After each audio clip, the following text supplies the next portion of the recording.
is a beautiful mess. A beautiful mess. Yeah. Life is a beautiful mess. A beautiful mess. Yes. Life is a beautiful mess. A beautiful mess.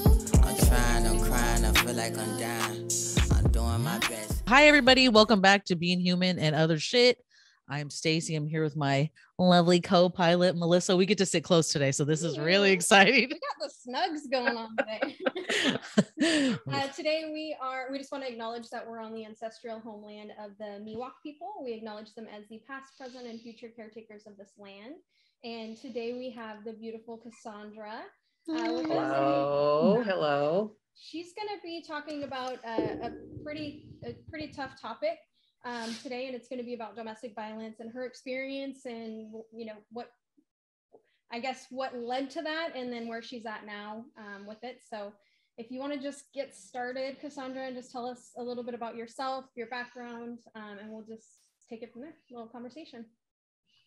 Sure. I was born in Walnut Creek, California.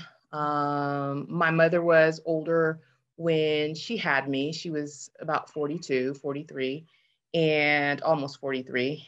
And my father and my mother did not stay together, nor were they married. I was raised in West Pittsburgh, well, formerly known as West Pittsburgh, which is just the west side of Pittsburgh. Yeah. And now, as Bay Point, my mother still lives in our same home. I had older siblings. That's really cool. I have much older siblings, so much so that my oldest brother is 70 years old. Yeah. And I have 9 brothers between my father and my mother, and 1 sister. My sister was a lot, as I said, all of my siblings were a lot older than me, but my sister had kids that were around the same age as me. So when my mother, let me go back. I was raised along with my stepfather as well. My stepfather was truly my guardian angel. I lost him when I was 21 to cancer. Oh man, I'm sorry. Yeah, and so some of those years that happened after my stepfather died, literally, it was a lot for me. I think that the first time, so my household with my mother and my stepfather was, there was, of course, every household, they'd have arguments or whatever, but it was never where my stepfather disrespected my mother or hit my mother or anything. He loved me as though I was his own daughter and treated me as his own daughter. The one thing that I realized with my stepfather was that he never touched me or kind of like literally held me close or anything of that sort. Physical like physical affection? Correct. Yeah. My biological father was not the nicest person. And he would come and he would go. My mother left my biological father because he was cheating on her, and she found out, and she put him out the first sign that she caught wind of it. And he would come by, and he would come in the house, and he would just make his grand appearance in his brand new cars, and just come in and give me $100. And it was more of a thing that he owned me and I was his property. By the time I was about 7 years old, my mother allowed me to start going to his house with my stepmother and the lady that he was cheating on my mother with. And because my father was in still doing a lot of the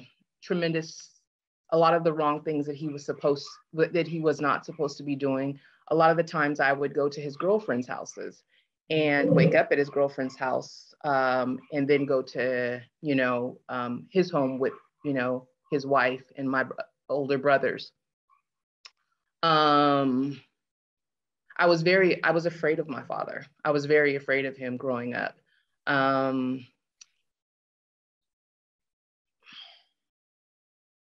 Anyways, as I got much older, my sister well, excuse me, going back, my sister, because she had kids that were my age, my mom would often send me to play with my nieces and nephews. And, you know, they were like my brothers and sisters. Yeah. But because my brothers and my sisters, they kind of got caught up in the 80s where the crack pandemic was huge. My sister was on crack, and a lot of my older siblings were on crack and drugs. My mother did not know that for some time. And so I witnessed a lot of different men in and out of my sister's home, and a lot of abuse from just the men that were coming in. I remember one time we were in her apartment in Pittsburgh, and one of the gentlemen that she had over, they were fighting downstairs, and I went downstairs and I was hiding like on the banister area. And I remember like literally coming up to see. And as soon as I brought my head up, a pot of dirt hit me directly in the face from him throwing it at her and trying to hit her. How old were you? I was probably about 9, 10 years old. Yeah. Did you say you were the youngest? I am. Yes. The baby. Yes, my sister. Yeah, I am. You don't have like a lot of the traits that you see baby siblings The having, youngest which is kid. funny. Really? Yeah. Yeah. I mean, I don't know you like that well, so Yeah. maybe you do, but just the way you carry yourself, like usually you can peg like Yep. a baby sibling right away, but you don't have that. Well, I guess that's a good thing and a bad thing, because I know with my own children, my daughter is definitely, I could peg her a mile away that she's the baby of the family. You normally can. Like yeah.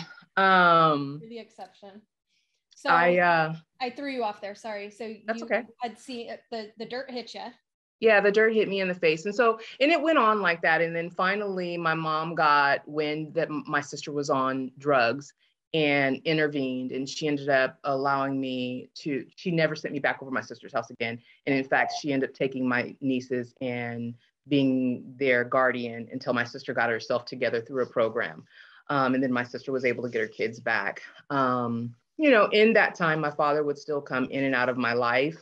At the age of, about 17, I had transferred from Mount Diablo to Pittsburgh High, is where I met my first husband. And he was a little bit older than me, but I was like totally crazy about him. He was sexy to me, he was like, he was paying me attention that I had never really gotten. And he was this older guy. And I remember he had the Z28, and I was like, wow, no one ever pays me any attention. And he's giving me all the attention in the world. And, we began to date, and he was really my first everything. He was my first partner, and he was everything. Lo and behold, I ended up getting pregnant, and my first child, which is, he's 32 to this day. Yes, I have a 32-year-old. That's hard to believe. I know. And there were signs in the very beginning that because I wanted to be loved, this guy was paying me attention. He was popular. He was nice looking. There were signs from the very beginning that he was very jealous. The very first sign that I could ever remember was when I graduated. I was about 5 months pregnant, and I walked stage, and several of my friends from Mount Diablo, and I had a multitude of friends, and it wasn't just girls, it was guys and of all different color.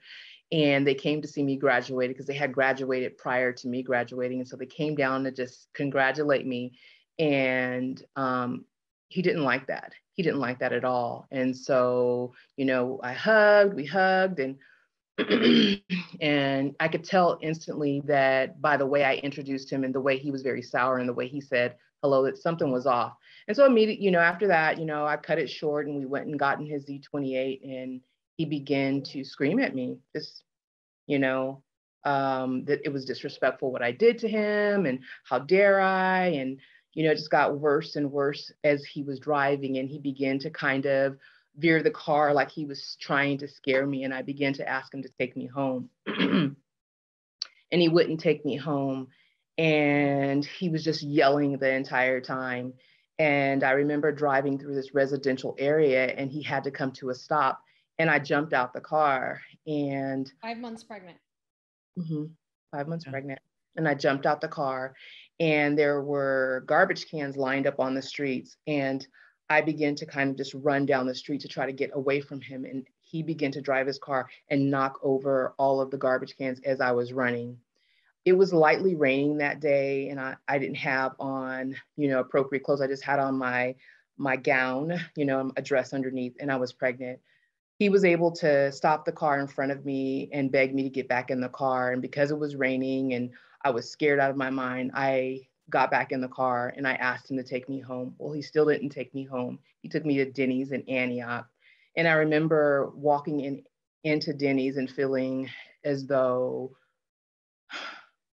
it's just something's really off, something's wrong with him, and I went into the bathroom and all those emotions just like literally just came out of me in the stall. Yeah. And the lady came in and she just started saying, "Honey, can I do anything for you?" And I was uncontrollable. And he came to the door and came into the bathroom and came and got me out of the stall and eventually took me back to his house so that at the time I didn't know,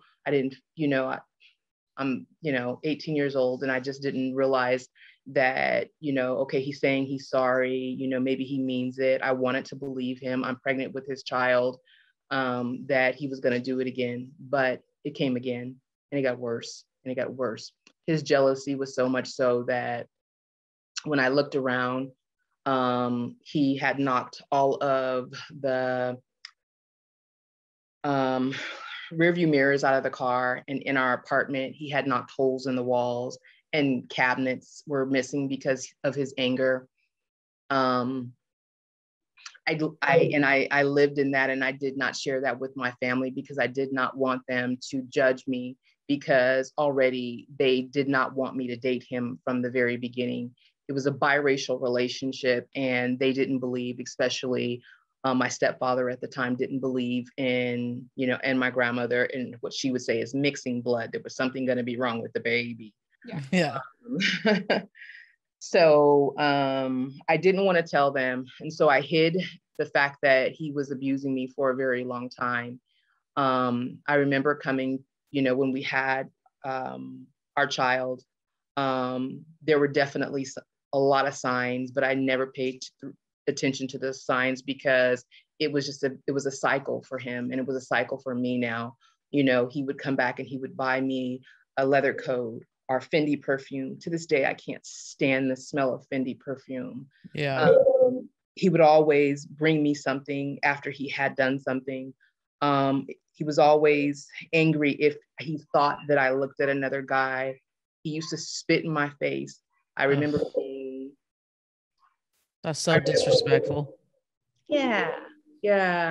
I remember times where he would get me against the wall and literally lift me up on the wall and choke me.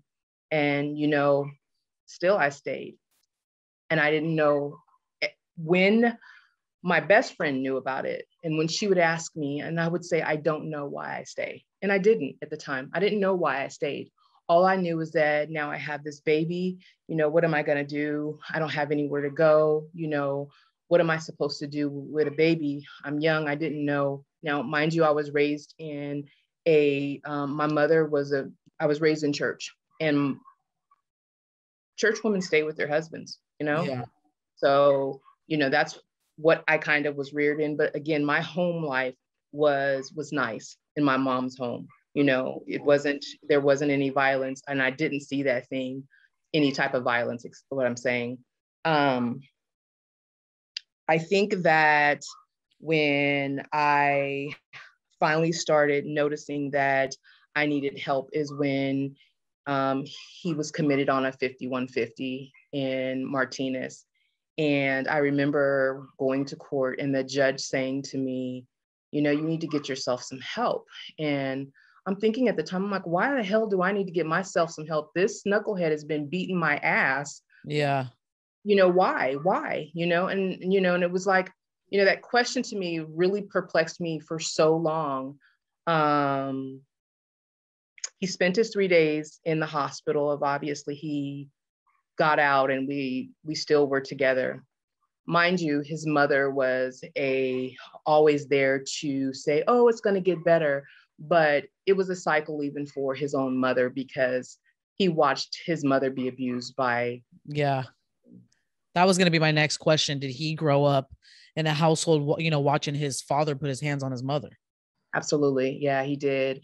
When he would share stories with me, or it got to the point where he shared stories with me, and his mother's, Hispanic lady, and they're all about it, cherishing their men, and not rocking the boat. And so I know that she would always, when she would come over, be like, "Hi, Cousandra, let's get up and let's do this, and let's take them their plates, and let's do this." And I'm like, "Why can't he get his own plate?" type thing, But the rug, everything gets swept under the rug, and nobody knows about anything. It's hush hush, like very much like protective of any, like nobody can do wrong, or they don't talk about it at least. Yeah. Yes. And they didn't. They never talked about it. It was something, and even when I would try to talk to her about it, she's like, "Yeah, well, he's a lot like his dad, but he has a good heart," and kind of just never really go into detail about it. But she was always there to like pick up the broken pieces whenever something did happen between us. When I end up having another baby, a son. My son is 25. And around that time, I had started seeking out like books and things that could help me. Like I just started like engrossing myself in books and reading all that I could, because I hadn't got myself into therapy just yet, as the judge had recommended, but I always had in the back of my head that there was something wrong that I needed to pay attention to. And so I read this book by Iyanla Van Zant. Yes. And I don't know, I came out of that. I woke up one morning and I told him, I want out. I want out. I was 27 years old and I left. Because that threatened him in so many ways, the violence got 10 times worse. I remember that at the very end, it was kind of during that OJ thing, right before the OJ thing got really, really bad. But before I think it was right before Oj Simpson stuff. But I remember him dragging me down a flight of stairs because he was so angry with me, and he felt like I just wanted to be with another man, and he didn't take responsibility that he had been what he had done to this relationship. And so I wasn't able to get a court order at that time because all of that stuff had not passed just yet. But I was able to move out of that home and move to a safe place, where I dealt with him for a very long time, with like stalking me for a little bit here and there. And then eventually it got better, with him stalking me. He would hide outside in the bushes, or, I have to bring this one up too. There was one time when we did get amicable enough so that I could bring our boys around him. He was dating another woman, and he was doing that to try to prove to me that, I can get someone else. And he was just trying to hurt me in another way. But in my mind, I was trying to fix myself at that point. I was doing everything I could. You're like, bye. Yeah. Please. Yes. That's her problem now. Hands, right. And I remember my only means of transportation was a Nissan Maxima. It was a piece of shit, but it got you from point A to point B. yeah. And I remember he picked up a bike, and because he seen that he was not going to be able to hurt me anymore, he picked the bike up and he threw the bike at my windshield of my car and busted my windshield. While I was in the car backing up. And then he picked the bike up again and he threw it so hard that it landed right in my grill of the front of the car where it was stuck. And that from there, it just, never did I ever get approved for a restraining order still. I wanted you to elaborate on, because you had touched on like around I think I'm missing a piece here. You touched on around the Oj Simpson trial, like something, why wouldn't they allow you to get a restraining order? Because they would always just tell him to walk. You go get out of the house. The cops would come. They would say, you leave. You leave. Sure. Well, after OJ, she's referencing that from, and correct me if I'm wrong, because after the Nicole Brown Simpson and OJ case, the laws got a little more strict, and they were able to see that there's, you know, the abuse some women deal with. Yeah. So there was some light shed on that. I just can't even wrap my head around why they, like, nothing could have been done to protect you when you were reaching out. So then it's like, that's why people didn't reach out. Nobody was doing anything to help. So what's the point? You're just fighting this battle by yourself. Right. Well, and you're not getting support from his family. That is definitely something for me that's triggering, because my mom experienced that. I don't want to always talk about my dad in a negative sense, but he did leave us for his mistress, same situation. And he, he was very physically abusive to my mom. And once they were not together, it was like my mom actually got a scholarship because she was able to write about her experience. Wow. And National University paid for her tuition for a year because of the what she wrote about her life. So it's super cool and inspiring. But once that came out and she was like on a billboard, it was this big thing. My Hispanic family denied it. Well, I don't want to say I keep overgeneralizing. A couple people were like, that never happened. He was never physically abusive. And it's like, you're going to sit in my brother and I's face. That's my first memory, is my dad breaking my mom's nose. Yep. So it sounds like you experienced the same thing. Absolutely. Do you Absolutely. feel like your boys were, at least your oldest one was what, 6, 7 by the time? He was 7 and he was 7 and my youngest was 1. So when your oldest son, like, did he have any like residual anger issues or anything that he had to experience? Because you grew up in that household. It's kind of just like this generational like trend that goes on. Yep. He absolutely did. And my son is an amazing creature right now. He'd allowed what he's seen and what he went to make him not be like what he's seen and witnessed. So my son is married and has 2 children and this little boy on the way, 2 girls, and I have my grandson on the way. Congrats. And he's everything. Yeah, thank you. I'm a grandma. You're a fine grandma. Well, thank you. And when we talk about it, he was very angry growing up, and he could not understand it. He made a decision to move in with his father because he was mad at me. He was mad at me because I didn't stay with his father and he didn't understand it. And so he moved in with his father and stepmom. And I literally couldn't do anything about it because my son was angry with me. I mean, so much so that he was showing the same anger that his father displayed with me. And it broke my heart tremendously because, that was my little boy, and so I did let him stay with his father, unfortunately, and not really understanding all my rights. At that time, I reached out to a group called STAND. STAND is a group that helps families against domestic violence. That's where my healing started. STAND? I was able to stand. STAND. It's for families, and it's against families against domestic violence. They were able to provide me the support in terms of helping me get away from him and get stable, meaning financial, with maybe helping me put a down deposit on an apartment. They helped me even with some counseling for myself and my boys. But because of that stigma, with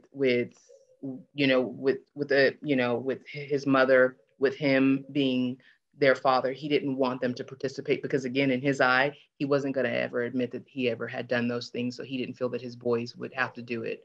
Yeah. So my older son kind of refused to do it, whereas my second son did do some therapy. But my second son refused to because obviously, those things never happened. My dad said that they didn't happen. And so, he did not do it. What kind of man could do those things and then lie, about it? I mean, somebody can't look themselves in the face, but. Yeah. Well, it's just manipulation. And he could truly believe that he wasn't doing that. Like he, you can convince yourself that I do love this person so much that I don't want them to be with anybody else or leave me. And that's his own insecurities and learned behavior from his family.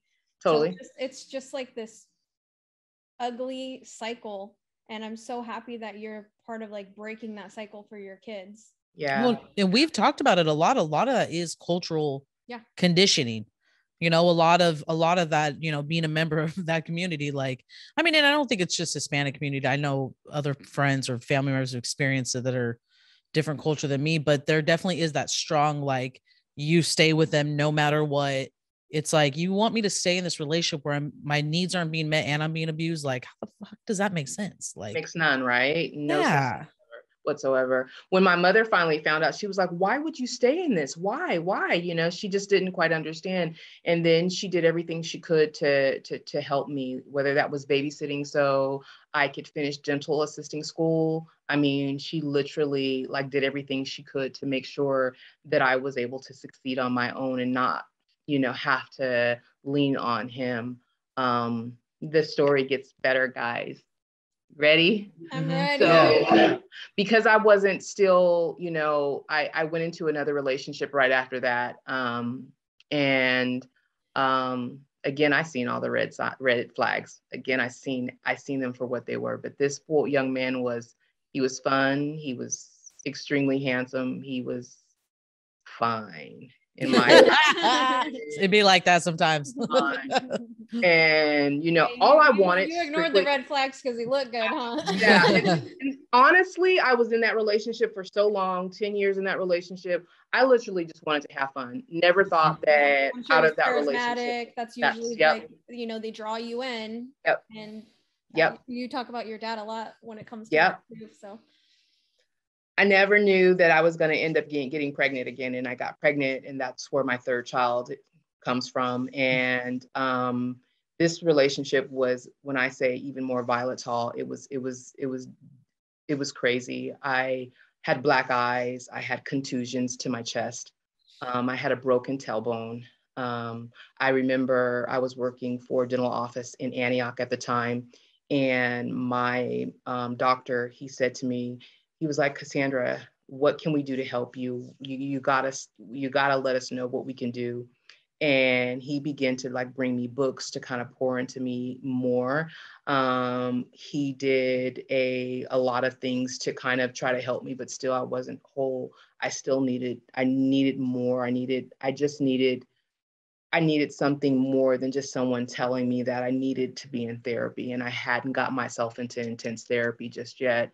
And so other than the STAND program, they were only able to offer me so much, but I needed more therapy for Cousandra to understand why I was allowing what I was allowing. My daughter's father ended up going to jail, and I had, at that time, I was in a witness protection program because of him bringing a gun into my home and holding me, my daughter, and my two sons hostage. I was able, with a domestic violence witness advocate, go and sit in the courtroom. And it was the first feeling of someone had my back.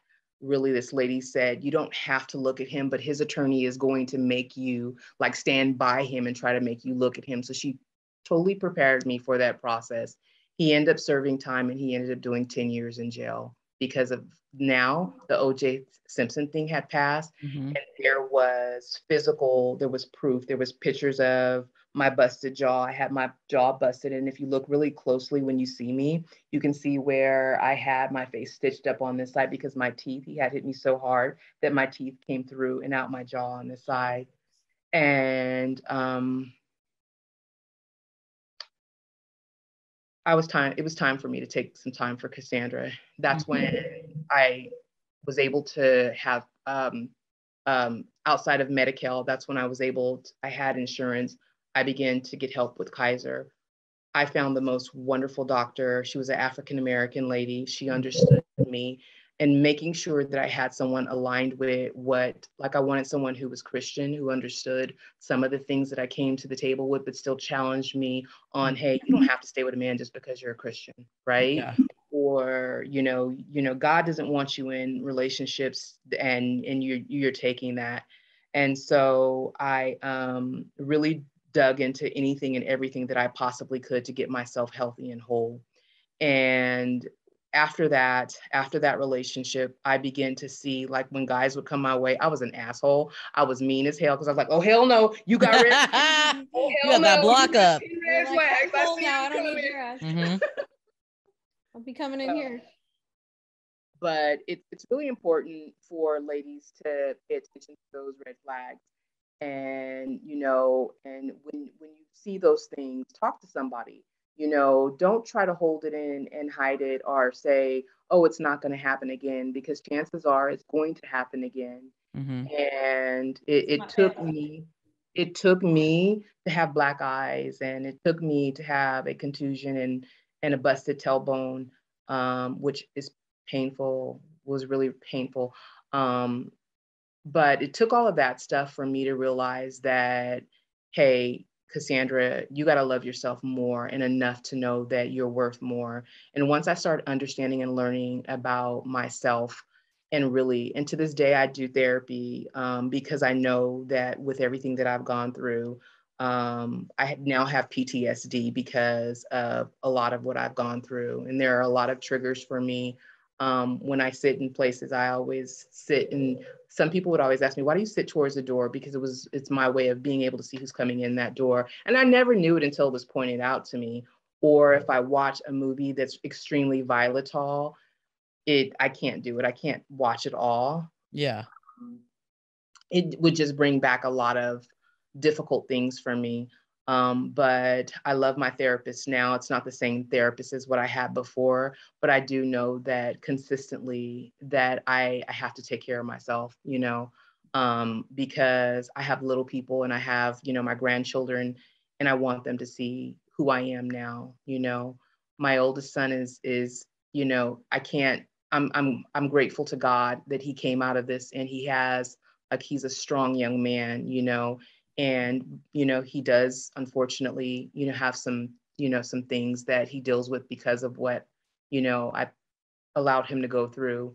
Whereas my younger son was a year old when I got out of that relationship, but did see the things in the other relationship. Yeah. So, How long? So your daughter with your second husband, how old was she when he went to jail? When he went to jail? I never married him. He was just a booty call, and Yeah. yeah. Yeah. Hey, you But said he was fun. Yeah. I was going to say her name, and I don't want to do that. They are 6 years apart. Well, not 6 years apart. He is 25, so 4 years, 22. And what was the question again? I'm sorry. I guess, was she in the house? Well, you guys didn't even live together then, right? You and the second man that was abusive? Your daughter, did you live together? Kind of, sort of. He was there for maybe 5 nights and then gone for the rest of the 5 days, or another 5 days, and then he would come back in 3 days. So he was in and out, So but not consistently. Did she like witness this Mm-mm. abuse? Mm-mm. Well, she was around, but she was too small to remember. Okay, good. And on average, like, how often would in both, honestly, how often was this happening? Was it like a daily thing, or was it like just triggered by something and then happened? For the first relationship or the second relationship? Both. Both. With my first husband, it was triggered by just the fact that he would get angry about, it could be he thought I was looking at a guy, you know. If I didn't walk on the inside of the street, he had to walk on the outside. If I walked on the outside of the street, that could trigger it. It could be just a number of things. And it happened, I would say, maybe once a week or every day. It just depended, you know, what would set him off. For the other man, it was whenever I seen him, you know, so it could be once a week, twice a week. It just depended. Yeah. So pretty often. Pretty often, yeah. That's a long stretch of time for you to stay. And I'd imagine in your first one, you were so young, first baby. There's a lot of emotional pieces to that, right? Your first love, your first partner, you said. And so right. The emotional like ups and downs of like what what do I do? He seems to really love me, and you're young, and we think that like that's an expression of love, is that like someone cares so deeply about him, that he's getting so out of control with his emotions. Well, not even just that, but the roller coaster that happens after, once they get back to baseline and realize like, oh, what have I done? For a lot of women, what they experience is that like groveling. I'm so sorry. I'll never do this again. The physical, the gifts, I mean, it's a cycle. That's why they call it the roller coaster, you know? Right. And that's what my first relationship was built on. It was definitely a cycle where he realized that, okay, I better fix this. I did something, and he would, you know, whether it be, he didn't know why he did that. I remember times where he would just hit his head, like, you know, hit his own self. And that was his own like mental stuff that he was dealing with, you know. But it was definitely a roller coaster for a very long time. And when I was able to finally get off that ride, I really felt like the most accomplishment that I've ever felt in my entire life, when I was able to look at him and say, I'm done. I want out. And, you know, even though it took me a little time to get situated with, you know, the children, with the boys, and, you know, finding stability, you know, outside of him taking care of us, it felt good to be on my own and away from what I thought that I was connected to for the rest of my life. So, yeah. Do you feel like part of you staying too was because you hadn't like established like a career or anything? So did you feel like you needed this partner like financially as well? No, I think a part of me was missing. I think that I wanted someone to love me, and I felt that I felt that him being jealous was love. I felt that, oh my gosh, you know, he doesn't want anybody looking at me. Maybe I do look good. I think I had insecurities. I think that I was the fat chick that nobody looked at. And I had this fine guy that was paying me attention. So I don't think it was the financial aspect of it, more so than I wanted attention from my husband. Yeah. And do you feel like you were seeking something because of the relationship with your biological dad? I know so. Sorry, you were just gonna say something. I was actually just gonna ask on like what an update is with your kids and their relationships with their fathers now. My oldest child, he has a strained kind of relationship with his dad, because he feels that his dad did some things and never really admitted those things. Even when he lived with his father, he realized that he was being abused as well. And so I think that for him, you know, he'll see his father, he loves his father, but I think that there is always going to be that one little hidden thing there that stands in their way, and that's just our past, you know. But they do try. His father has changed like considerably, and he wants a relationship with his boys, and his grandchildren, of course. You know, I have, you know, been around him, and fortunately, because I have worked on myself, so I can be in his presence and be okay. He's just another person. Yeah. Good for you. If anything, it's like, poor him, you know, like, yeah, you should feel sorry for him. And so did he also, if you're comfortable answering this, like abuse the children? Yes, he abused my boys. Absolutely, he did. There was some terrible things that he did to both of my boys. Yeah. Does your youngest son have a relationship with him? He does. He's very close to his father, but my younger son needs to, you know, work on some things himself. So he's a wonderful young man. He's very, very intelligent. He is, you know, he has a beautiful girlfriend, but there are some things that I feel that he still has to work on within his own life because of what he's gone through. Well, and unfortunately, when you have kids with somebody, their culture, you know, that culture that kind of turned their back on you is also going to influence them. I agree. You know, and I can understand that. Like for me, it was definitely some manipulation, I think, happening. And maybe I don't really think everybody does things intentionally. I think that Melissa and I have this kind of commentary and narrative that we talk about a lot, which is like people who are scared to change the social conditionings or the cultural conditionings that they've been programmed you know, to believe and do, and, you know, whether it's religion or whatever it is.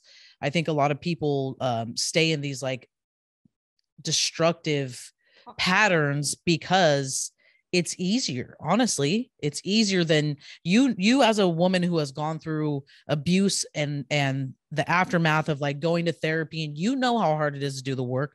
We have been and are still doing the work, and it's hard when people, we don't get on here like everybody needs to go to therapy. It's so much fun, and every time you leave, you're like it's hard as fuck.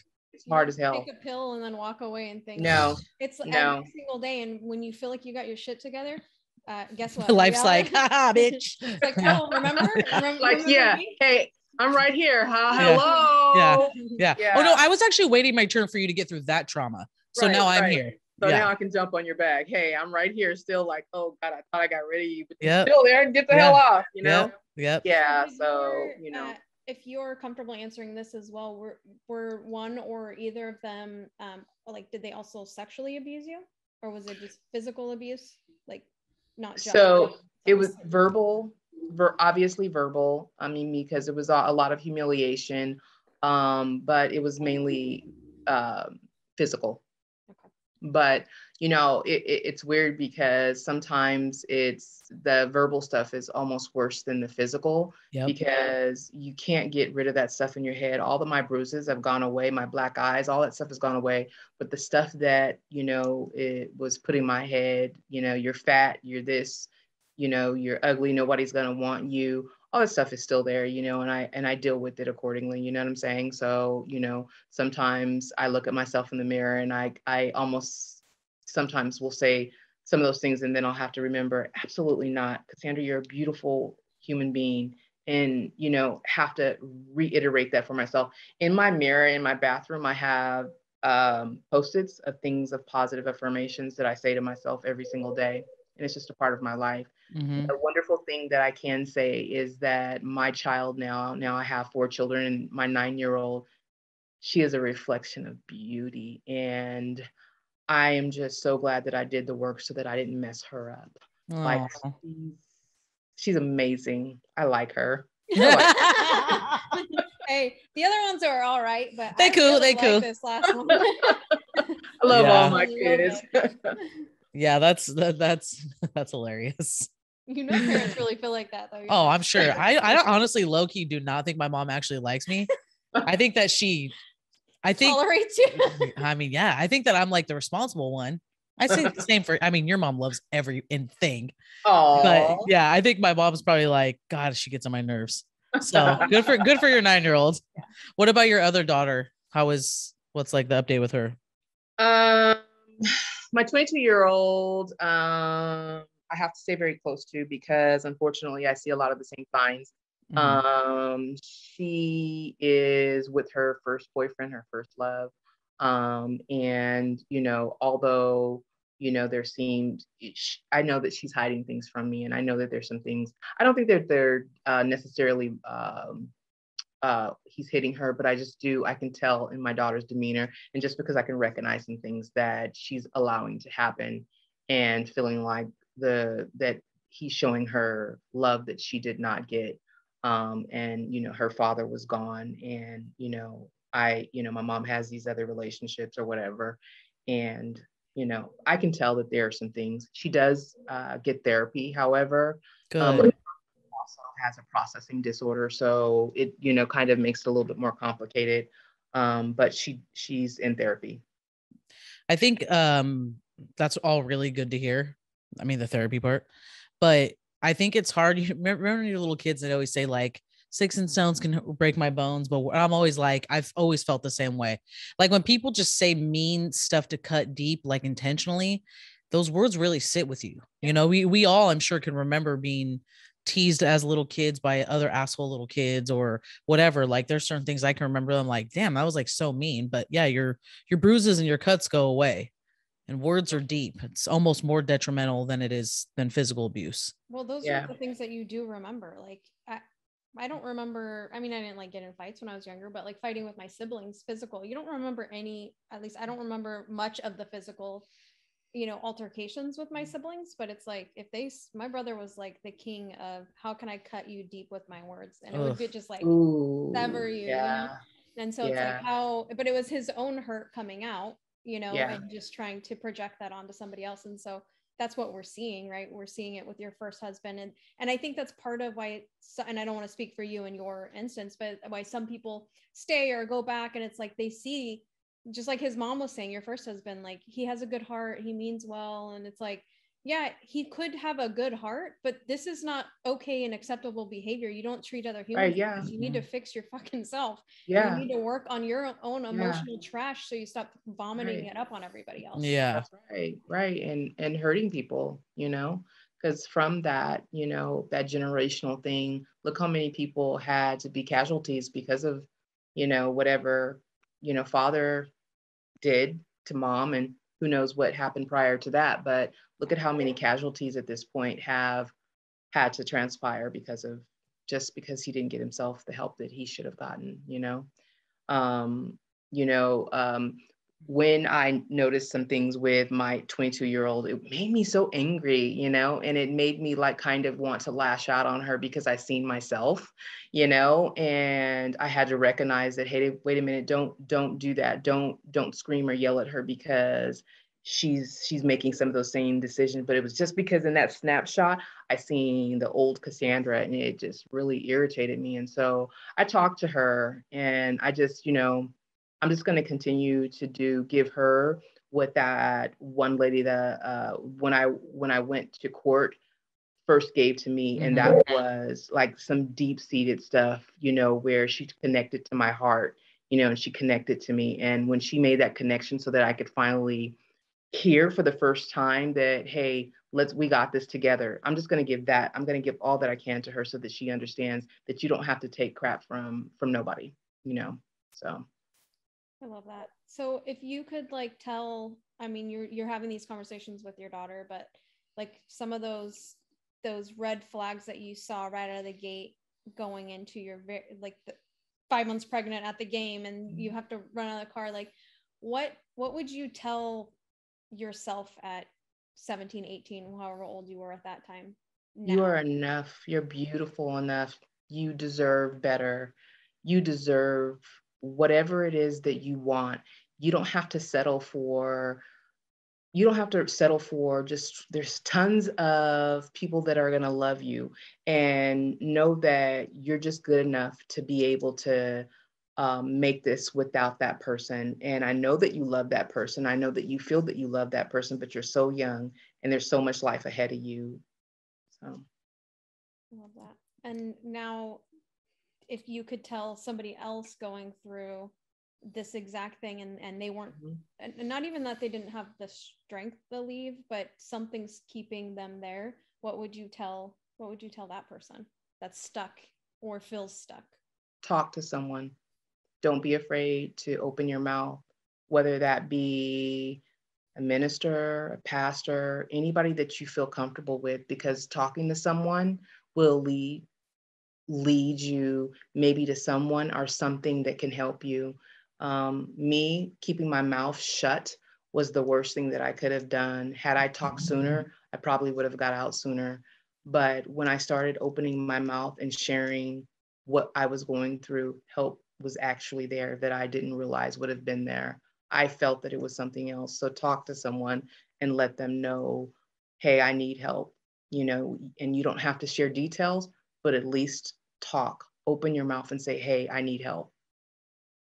I think it's just it's so sad that like people that go through those experiences feel shame and embarrassed when they're the ones being abused, but because you're allowing the behavior, right? Or you're trapped. And so it's really sad that and that's kind of why we wanted to have you on here too, is just like, you don't have to be full of shame. If anybody's listening to this and is going through something similar, you do not have to be embarrassed, and you do not have to be full of shame. That is not your responsibility. No. And that's not your weight to carry. Like Cousandra said, like, open your mouth, talk to anybody that will listen. Trusted family member, whoever. That's right. Shit, message us. Hey, we'll connect you with Cousandra. That's right. Yeah. I got a whole lot of red flags that I could definitely share with you that, that I definitely walked over. And, if you just pay attention to those red flags because they're there, a person What is. are those? Yeah, I was gonna give say, me I know some, the give us some jealousy, examples. You Yeah. mentioned the jealousy, but what are some other red flags that you've experienced?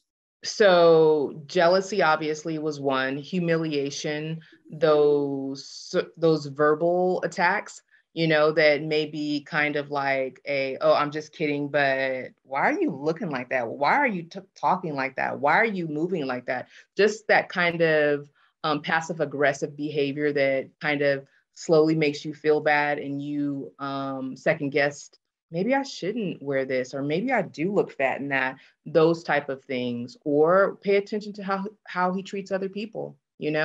That's another huge thing that I did not pay attention to.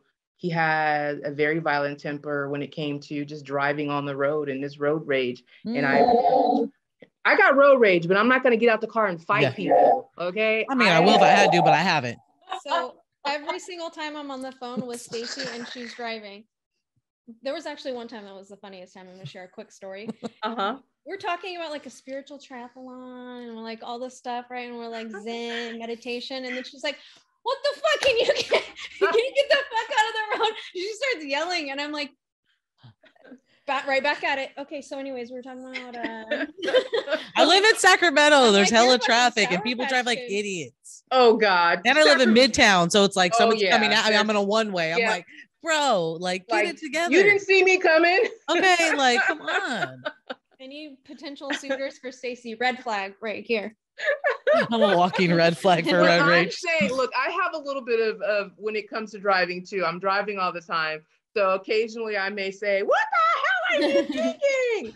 But I'm talking about what I witnessed was, hey, like he was going to pull over. I watched him body slam somebody on the front of the car. He could not control his emotions. His physical anger, he could not control. Yeah, so it was never not going to be an emotion without physical following. That's right.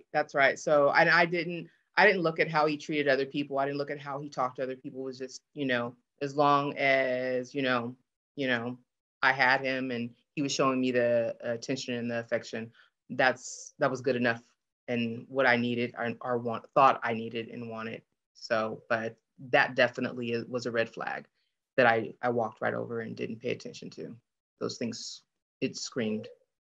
So. Yeah. What are some other red flags that you saw? Definitely. He was kind of mean. Well, he wasn't kind of mean. He was mean to animals. We had.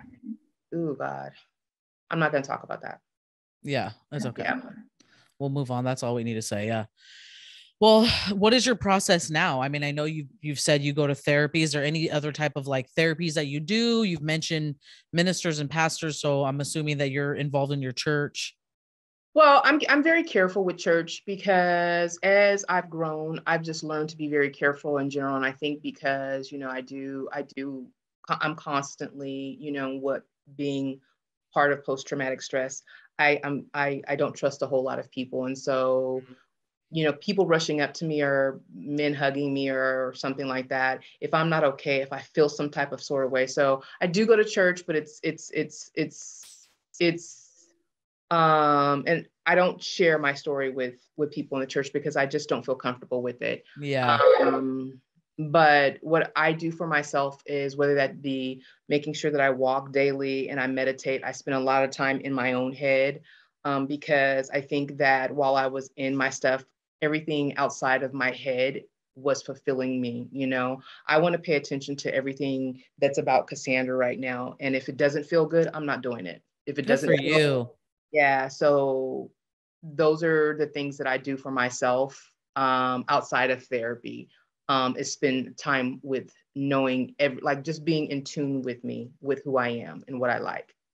Have you met anybody on your journey that has experienced something similar that you like are connected with now, or you've leaned on each other at all? I really haven't. I've met a multitude of people, but I really have not been able to necessarily help anyone, because for one, I guess I just don't share it enough. my story enough. But I definitely will drop tokens when I can pick up on certain things, when individuals will say, they were spoken to this way, or they're being treated this way. I'll drop little nuggets to them that I feel that may help them.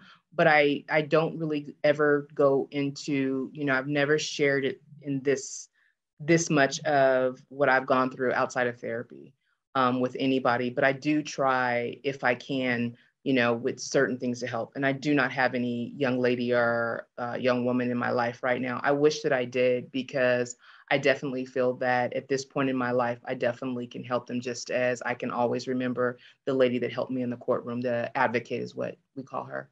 I love that. There's always someone specific. Every single episode, there's been somebody that has influence, and it's just, that's like my favorite part about hearing people's stories, because to be honest, just listening to you, and I've obviously never met you, Melissa, know each other, I've never met you, but just the way you're even holding yourself, I could tell just, you would be such an excellent mentor to some of those women that are maybe, or men that are in those positions. It isn't always just women that are being abused. I want to definitely recognize that. Yeah, true. That's 100%. True.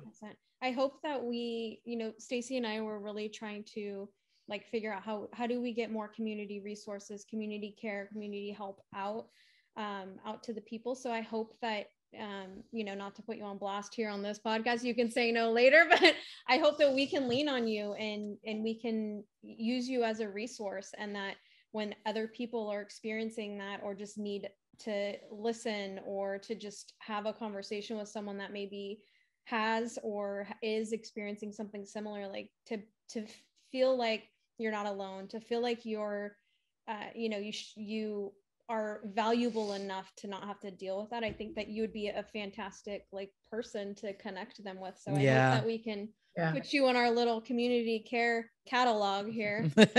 You absolutely can. Our little Rolodex.